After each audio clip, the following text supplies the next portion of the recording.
In attuazione alle ultime disposizioni anche il Comune si adegua per evitare gli assembramenti, per cui gli accessi al pubblico sono vietati, gli appuntamenti e le pratiche che proprio non possono essere spostate devono essere effettuate solo tramite un appuntamento preventivo.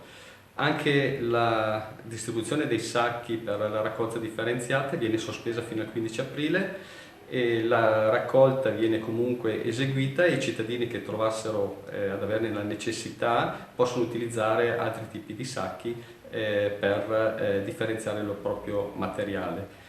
L'invito e tutte le azioni che si stanno facendo, quindi compresa la chiusura del mercato e con un'ordinanza anche di tutti i parchi delle aree verdi della città, seguono l'invito delle istituzioni. Restate a casa.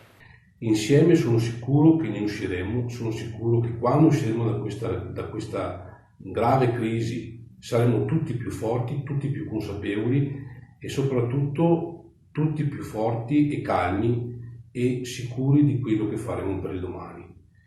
Un ringraziamento particolare lo voglio dare ai dipendenti comunali che in queste ore stanno lavorando per fare delibere, determine, sistemare tutte le questioni burocratiche, ai medici del centro medico che lavorano anche loro, a tutti i medici che stanno facendo un lavoro encomiabile e che è un lavoro che ci serve a salvare tante vite e quindi noi dobbiamo anche stare a casa per aiutare loro, i medici che sono i nostri salvatori.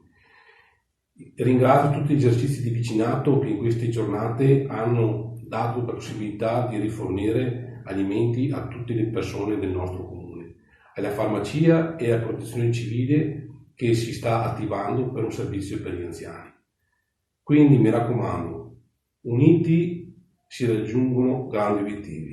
Dobbiamo stare calmi, non avere panico e stare a casa per il bene nostro, dei nostri cari e di tutta la nostra bella Italia.